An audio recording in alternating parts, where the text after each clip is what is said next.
Hi, Gene's Giants. Today we're going to start with our Bible section. And we are going to start with page number 3. So we are already in page number 3. And let's review the stories of these pages. The story number 1 is about a young boy. This young boy is David. So the Bible story starts like this. David was a young man who had 7 older brothers.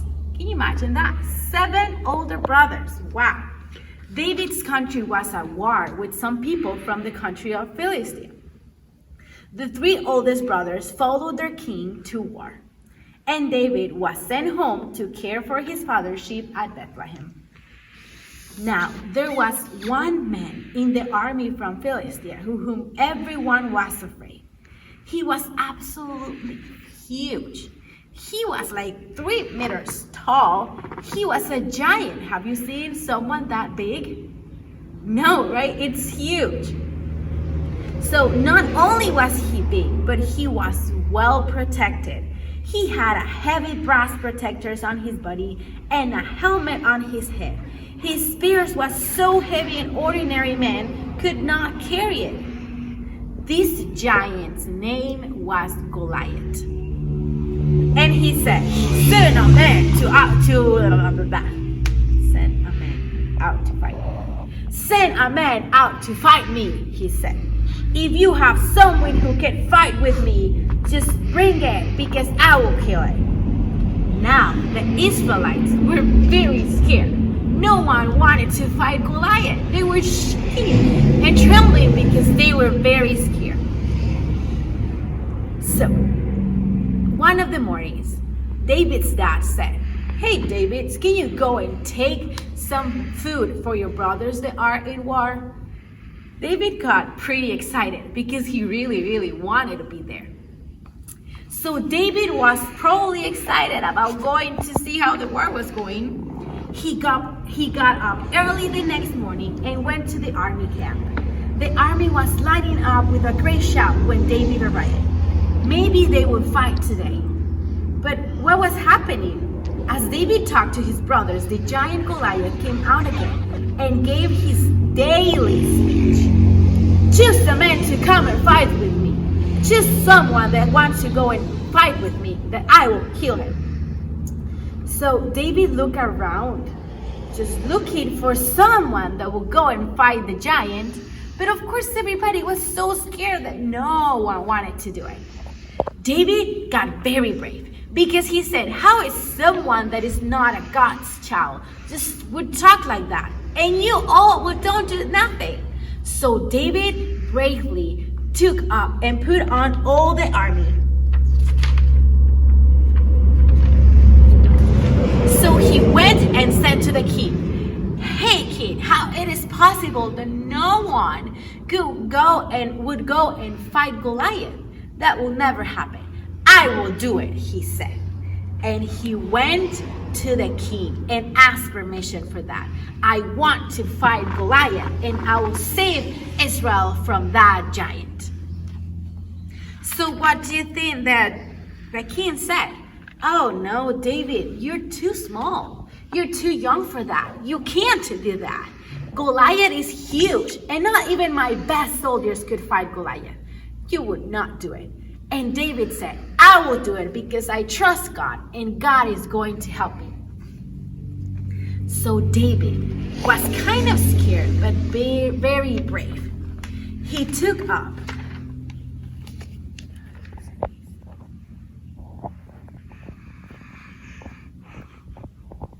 how do you say that?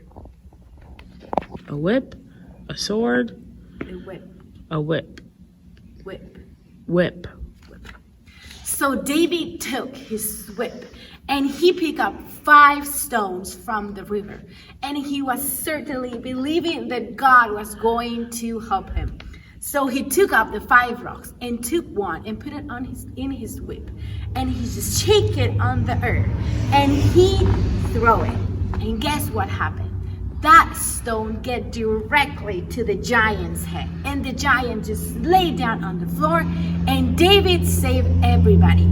Not because David was strong, not because David was a soldier, because God was with David. So that's why God helped David, because he was ready to help and he was ready to trust that God was with them. And this is the first story. So what I want you to do now is to look at your page, and we're going to do this. In page 7, you're going to follow the lines and trace the sling. Trace the sling, okay? And you will color it brown. Trace the sling and color it brown. And beside that, you're going to draw and color 5 stones. 5 black stones. So you can draw one here, one in here, one in here. Maybe in the sling also, but remember, only 5, and it has to be color black. And then on the next page for this story, you're going to color this scene of the picture of the story. That is Goliath, who was a giant, and David, who was a young little boy. Color this pretty and do your best, and then we will be done with this story. So for the next story, I have another one very interesting, and I hope you can learn something from it. This is the story about the Good Samaritan. Maybe you have already heard about the story, so let's just review it very quick. Do you see this poor man that is laid down in here? Well, let me tell you the story of this boy. His dad sent him to another town, which was very far away. And you know that at that time, they don't have cars, or buses, or airplanes, not even trains, or a bike. Nothing. So he had to walk. And it was a long way to the other town. So on his way, when he was walking with the money that his dad gave him, something very bad happened. Some bad people came and hit him on his head and throw him on the floor. And he stayed there, laid on the floor, almost dead. And they stole his money and his clothes. These men were very wicked. And this poor boy just stayed there in the middle of nowhere by himself. So, of course, it was a very transited way. So you expect that someone would see him and help him, right? Well, yes, someone get through the way. It was the priest. The priest, it is a kind of a preacher, like a pastor. So the priest was walking through the way, and he saw the man laying on the floor. And you guess what he did or what he did not? He actually just saw him. Poor boy, someone has to help him, he said. But he didn't want it to be the one who helped. So he just kept walking without helping. Can you believe that? So sad. So after some time, the boy was still in there.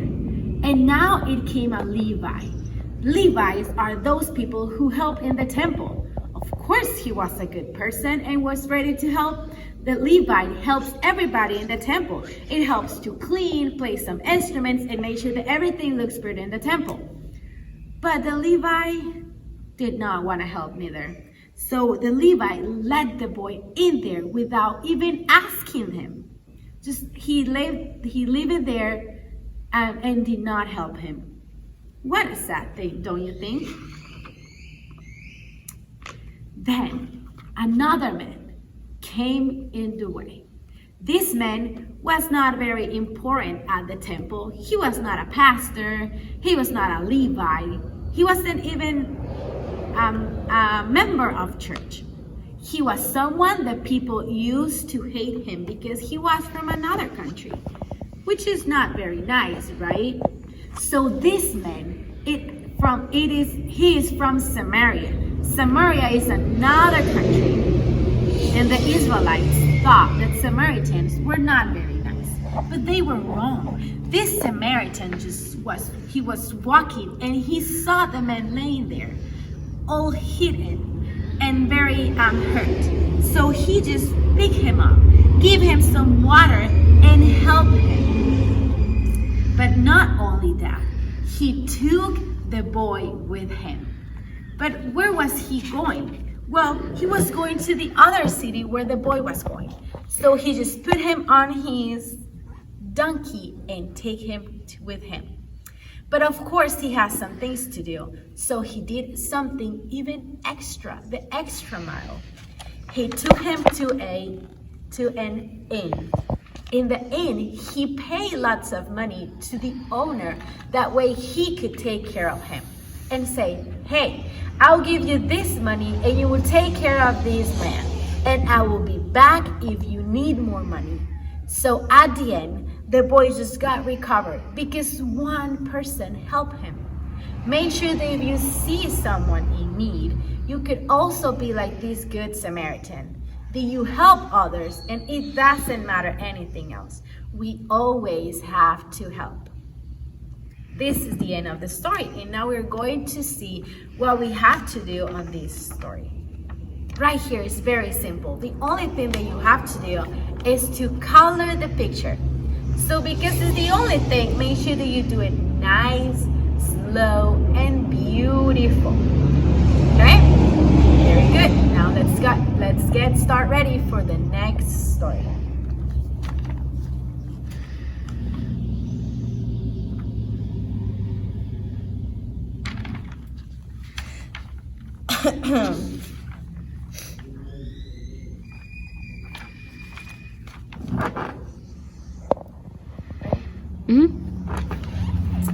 Okay, friends, this is story number 3, and then we will be done with our pace.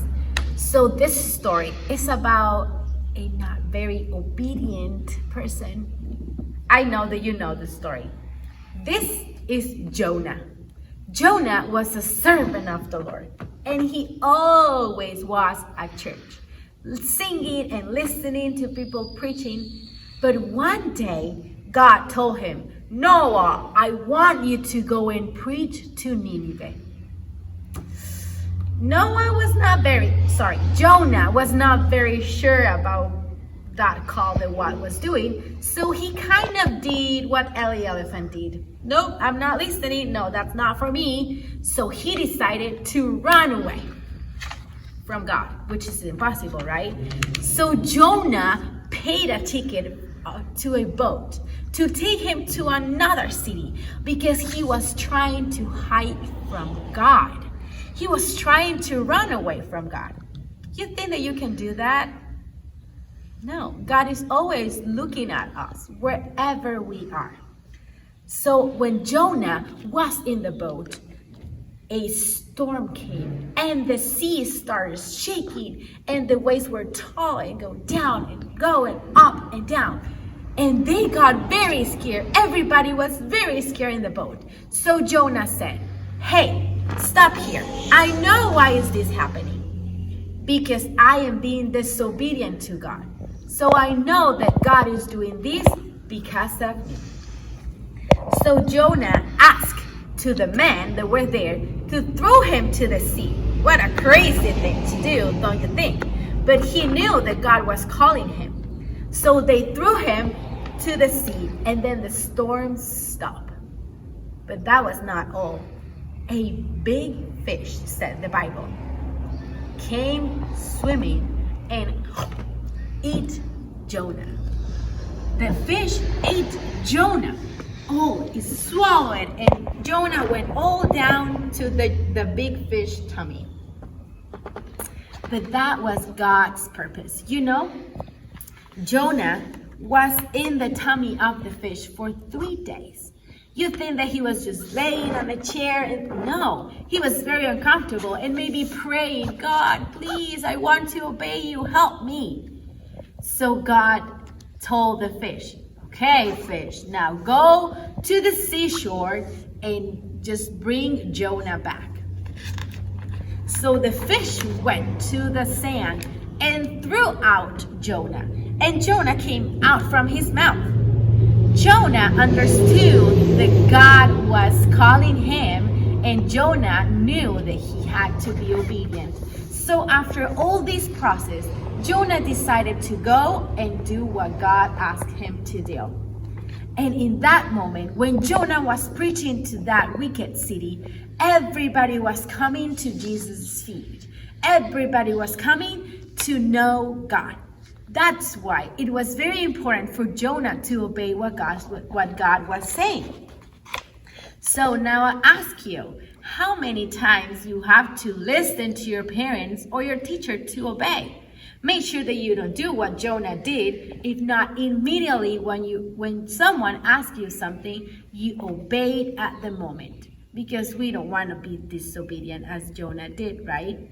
That's today's story, and we are going to see what you have to do in here. In page 22, you're going to color the picture. Look, here's Jonah, and here's the big fish. Just color it and make sure that you do your best. And to finish, right in here, we have 4 pictures. What you're going to do is that you're going to write number 1, number 2, 3, or 4 in the order of the story. So number 1, write over the picture that shows what happened first. Then number 2, you're going to write number 2 on the pictures that happened second. Number 3 on the pictures that happened in the third place. And then number 4 at the last picture of the story. And with this, and then we have the pace test to complete with this pace number 3. Right in here, we have Goliath and David. So you might need your mom and your dad's help. Make sure that you ask them for some help. We are going to follow the numbers 4, 1, 2, 3, 4, and so to the last number, which is 36, sorry. Those are lots of numbers. Make sure that you ask for help, and when you finish, you color it as good as you can.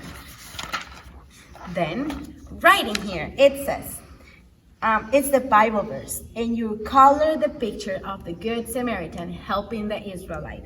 The Bible says, but a certain Samaritan, as he journeyed, came where he was, and when he saw him, he had compassion of him. So when you color this picture, make sure that you're feeling compassion for all of those that are needing help. And to finish, right here, you also might need someone's help because this is quite hard. You're going to help Jonah to get out of the big fish. So with the line, you're going to find the way out of the big fish, okay? And with that, we are going to be done with our Bible lesson. I hope that you enjoy it. I hope that you learn, and see you soon. Goodbye, Genius Giants. God bless you.